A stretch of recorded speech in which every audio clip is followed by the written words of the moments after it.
Hello, I'm Alison. My pronouns are she, her. I am a conservation geographer on the leadership team at Rocky Mountain Wild. We are a small conservation nonprofit, a non-governmental organization that protects wildlife and wildlands in the southern Rocky Mountain region in the United States. I'm speaking to you today from a suburb of Denver, Colorado. I'd like to take a moment to respectfully acknowledge that I am today on the lands that is the traditional and ancestral homeland of the Cheyenne, Arapaho, and Ute nations. I would also like to acknowledge the 28 contemporary tribal nations historically tied to the lands that comprise what is now called Colorado, and who now live in the American Southwest, the Great Plains, and the Rocky Mountain region. I'm speaking today about a project I worked on modeling the impact of recreation on elk.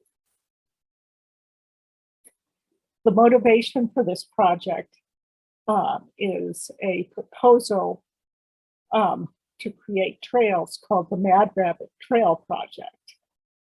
This project does not have anything to do with angry bunnies. It is named after, among other things, a feature in Colorado called the rabbit ears, which is shown in this picture. It is also named after a creek in Colorado called Mad Creek, and the rabbit ears feature is near an area called Rabbit Ears Pass. This project is focusing on increasing recreation opportunities near the community of Steamboat Springs in Colorado, with a focus on adding additional trails for mountain bikes and also expanding other recreation opportunities. This project takes place in the United States, which is outlined on this map of the world, in the state of Colorado, which is in the center of the United States, in the western United States, and includes the transition from the Great Plains region to the Rocky Mountain region. Colorado, among other things, has the highest average elevation of any state in the continental United States, shown on this map. The project itself takes place in northern Colorado, a little west of the center of Colorado, in a mountainous region near the community of Steamboat Springs, which has about 13,000 people and a lot of recreational opportunities, including a world-class ski area that is found just east of the town.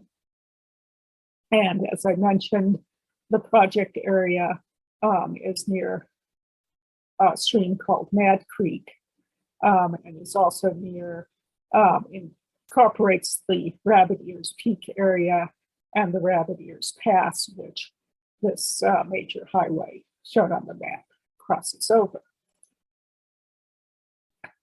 So why are we doing the project? This area is home to the second largest herd of elk in Colorado, and Colorado has some of the largest herds of elk in the United States. This picture shows what a Rocky Mountain elk looks like. I know that in Europe, the term elk is, can refer to somewhat different members of the deer family, but this is what the Rocky Mountain elk looks like. And there are concerns amongst that some of the elk herds in Colorado are declining in numbers. And there are a number of different reasons for this. A lot of it has to do with increased human population. However, increases in recreation are also a concern, and that has been acknowledged by Colorado Parks and Wildlife, which is the game and fish management agency in the state of Colorado. So the organization Keep Routt Wild contacted Rocky Mountain Wild to collaborate on a project to try to answer the question, how does disturbance from trails impact elk habitat? And the methodology that we used, Rocky Mountain Wild in collaboration with Keep Routt Wild, was to review research that has been already done on impact from recreation on elk and other big game species, and then to create a model and to apply that to the region. There's been a fair amount of research done on impact from recreation, elk from recreation. In this image, can see that elk are in motion, perhaps in response to this blurry motorcycle. A lot of the research has focused on impacts from motorized recreation. However, an emerging area of research is also on the impacts from non-motorized recreation, including impacts from hiking, horseback riding, and mountain bike use. This is an image from a paper that was published in 2018 that was doing a controlled study to look at the impact of the use of all-terrain vehicles on elk. All-terrain vehicles are small motorized vehicles that are used in out in the woods to for people to drive on dirt roads and trails off the highways. In the image here on the right shows that elk were fairly well distributed across the area with some concentration, and the roads shown in red on the two maps are shown in red on the two maps, and on the map on the left shows where the elks were when people were riding ATVs in the area, and you can see that in general they were avoiding the road areas when they were in use by ATVs. Now, the behavior of the elk has been shown to vary depending on the kind of activity that people are doing on the roads and the trails, and about how, based on, not surprisingly, how far away the elk are from the people when they're using the roads and trails. This is another image that was shared at a conference in 2018, and it shows the responses of the elk to various kinds of activity on the trail. Without going into a lot of detail on these graphs, the behavior is most notably different for motorized activities. In the project, we decided to model based on some averages across a number of different studies on elk. And we divided up the impacts into 3 different distance bands from the trails that varied depending on the kind of trail, which impacts the kind of activity on the trail. The shortest distance band we call the path separation distance, or the mean distance to trail. That was an area that elk tend to avoid whether the trail is in use or not. Then there's an additional avoidance, the mean minimum separation distance, or what we call the user separation distance, which is how far away elk tend to stay from the trail when people are using it, either to hike, as in this image, mountain biking, horseback riding, or motorized recreation. And then finally, the widest distance that we used was the flight distance. And that is an area where elk will tend to flee when people are on the trail. So they'll generally will not be within this red area, but even if they're further out, they may still flee when someone is using the trail.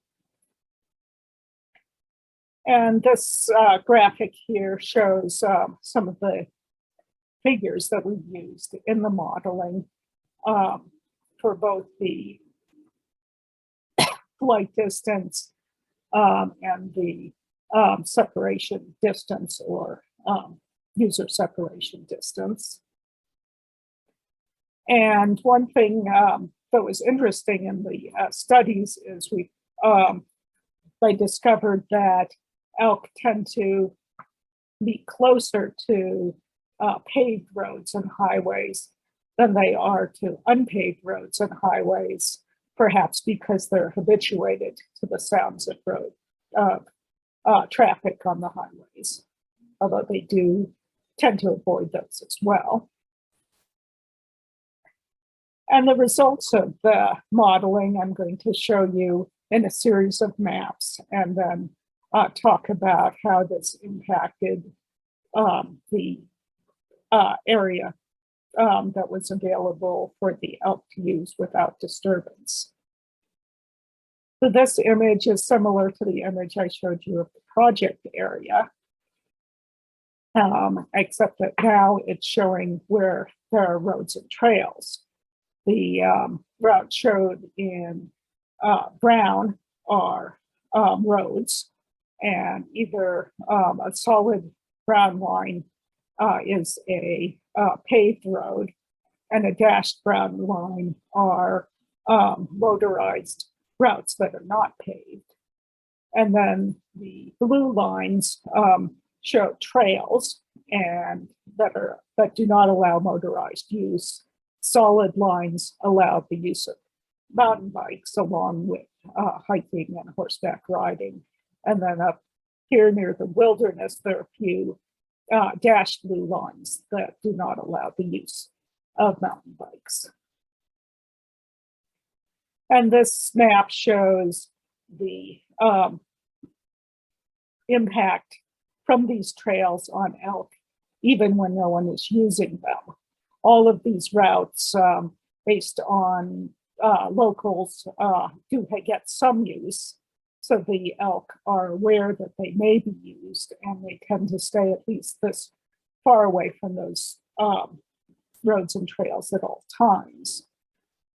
This map shows the addition of the user separation distance. So again, this is how far the elk will stay away from those roads and trails when they are in use. So when people are hiking on them, riding their bikes or their dirt bikes or ATVs or other motorized vehicles.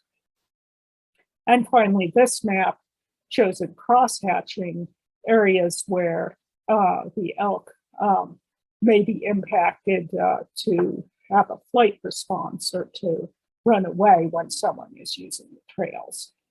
And you can see on this map that there are not a lot of areas left within our study area that are not impacted in some way by the presence of recreation. And in fact, it's showing that only 12% of the area is completely not impacted by user recreation.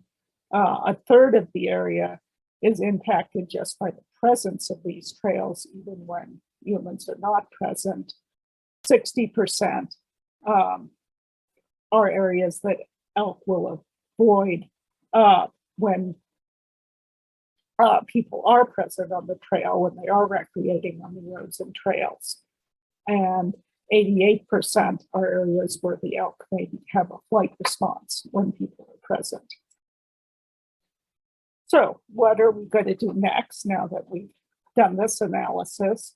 Well, we're waiting for the Forest Service to release their proposal on the Mad Rabbit Trail project. We were expecting that that would come out this spring. However, just a little bit after we presented the white paper on this project, they announced a delay. And so we're thinking maybe the Forest Service is thinking more about the potential impacts on elk from this trail project. Once they do release it, we will do an analysis to see how the places they've chosen for the trails, how that would not change the impact on elk. And another interesting area to follow up would be to analyze what the Forest Service calls habitat effectiveness. And the Forest Service has certain goals for habitat effectiveness for elk on the forest. And by using a similar method to this, we could analyze whether the Forest Service is meeting the goals for habitat effectiveness based on how they are managing the forest and how they're allowing the development of the road and trail systems. So I'd like to thank the folks at Keep Routt Wild for collaborating with me on this project and for funding my work on the project. I'd like to point out the website here at the bottom, that if you go to the Keep Routt Wild website and look for their wildlife studies, you can download the white paper and learn more about this project. And I'd like to thank you for listening to my talk.